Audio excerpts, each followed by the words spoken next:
जेकोसी पर्वपर्वाणी रे किंबा ओषा व्रत रे घरे आम विभिन्न प्रकार पिठा बनई था। जदि कम समय रे आपण बिरी कौन पिठा बनवाक चाहते तो आज ये पिठा को ट्राए करें। कम समय रे बनी जावा सहित ये पिठा खाई पारे, बहुत स्वादिष्ट रहा। जेकोसी समय ये पिठा को चटापट बनई पारे। आ पिठा केते सॉफ्ट होती आपड़ देखिए वीडियो रे जानी पार्थिबे। तो निश्चिंत ट्राए करूँ। चलतु आरंभ करवा। नमस्कार, सुचि किचन में आपण समस्त को बहुत बहुत स्वागत। तो पिठा बनवाई एठी मु नहीं 2 कप अरुआ चाउल को पानी रे भिजेकी 3 घंटा रखीदे। जदि आप सकाळु ए पिठा को बनाऊँच ताले राति रे आपण ये चाउल को पानी रे भिजेकी छाड़ी देथिबे। आउ ये चाउल को मुझे गोटे छोट गिन्ना रे मापिकी 2 गिना नहीं। जदि आपण पाखे मेजरिंग कप अच्छी आपण से ही चाउल को मापिकी नहीं पारे। 3 घंटा पर देखु ये चाउल केते बढ़िया से भिजी जाइए। एबे ये चाउल सहित मुझे गोटे कप बिरी, चाउल को जो समय भिजई बिरी को से समय भिजई। आपड़ चाउल आ बिरी को अलग अलग करी पानी रे भिजई ने। 2 कप चाउल गोटे कप बिरी नहीं। आपड़ जी चाउल ने से अनुसार बिरी ने।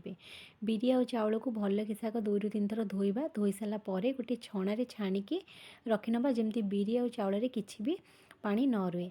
तापर गोटे ग्राइंडिंग जार नहीं जो चाउल को आम प्रथमे छाणिकी रखी से चाउल को जार रे देदेबा। ता सहित बाटिबा दबा ए अधा कप पानी, जो कप्रे चाउल को मापिक नहीं से कप्रे ही अधा कप पानी देइछि। पानी देकी भल कि से चाउल को चिक्कण करके बाटी नेबे। आपन चाउल को बाटला बेले बेसी पानी देबेनी, बिल्कुल एमती बहला बहला करके ये चाउल को बाटिबे।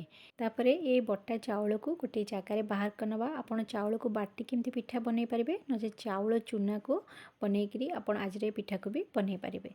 जो जार आम चाउल को बाटी से जार को धोइबानी, से जो बिरी थिला बिरी को देदेबा। ता सहित बिरी को बाटिबा दबा ए अधा कप पानी।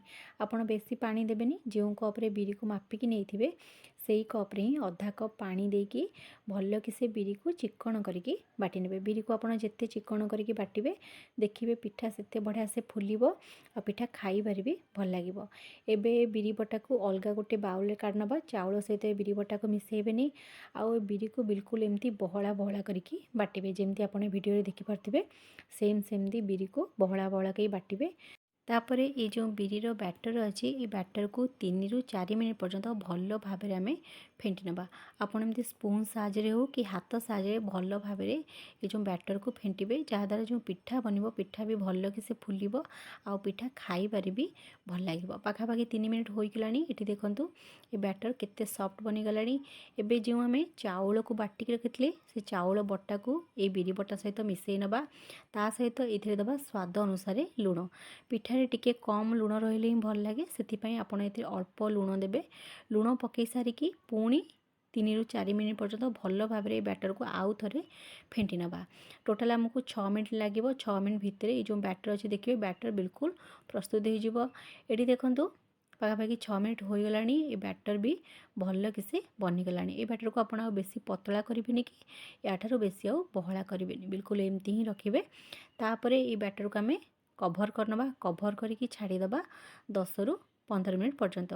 ये बैटर को मुझे साइड रे रखी नहीं। तापर ये नहीं अल्प पानी, ये आम दबा अधा कप चूड़ा। जो कप्रे मुझे चाउल को मापिकी नहीं से कप्रे ही चूड़ा नहीं।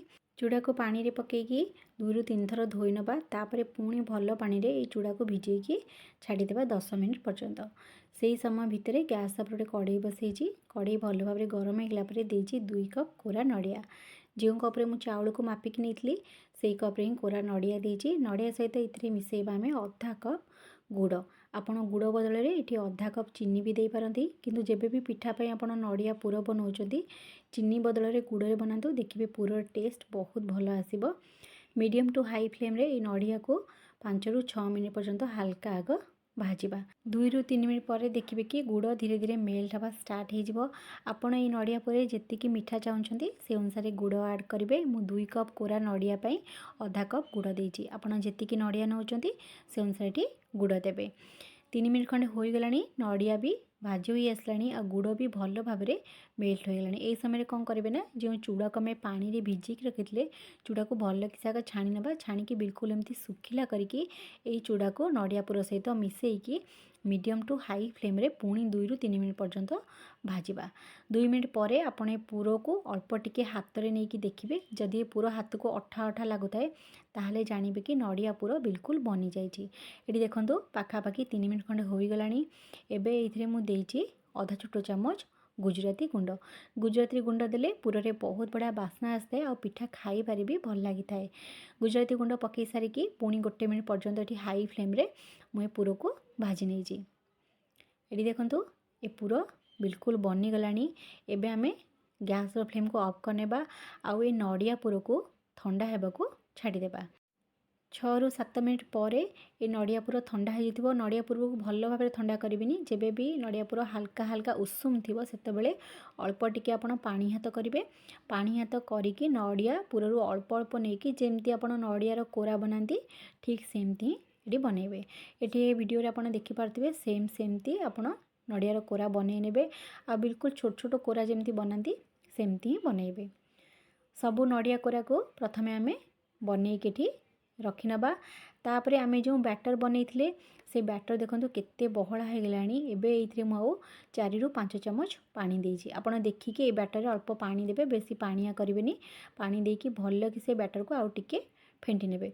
बेसी समय गोलेबा दरकार नहीं। भल कि से गोले सारा परे आमे जो नड़ियार पुर बनईके रखिथिले छोट छोट कोरा से कोरा को ए बैटर रे डीप करेंगे। ये मुझे गोटे छोट बाउल रे अल्प बैटर काढ़ी रखी नहीं से ही नड़िया कोड़ा को बुड़ेकी आम तेल रे पकईकी पिठा को छाणी नबा। तेल को हाई फ्लेम रे भल भाव आग गरम करने।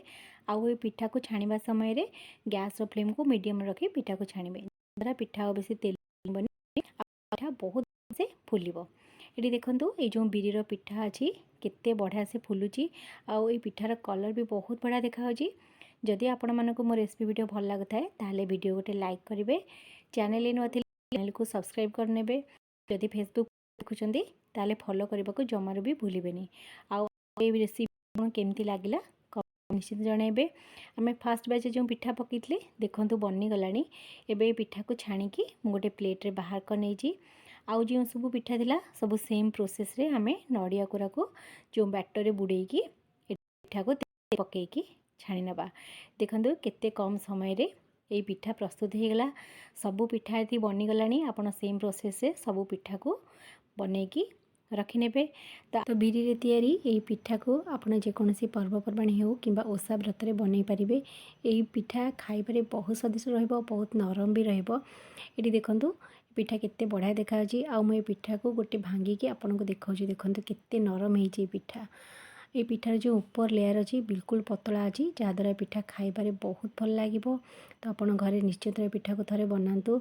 आउ ये रेसिपी वीडियो आपको केमती लगिला कमेंट निश्चित जनातु। जदि वीडियो भल लगी था वीडियो को लाइक करने को जमार भी भूलें। तो आज रोची नमस्कार।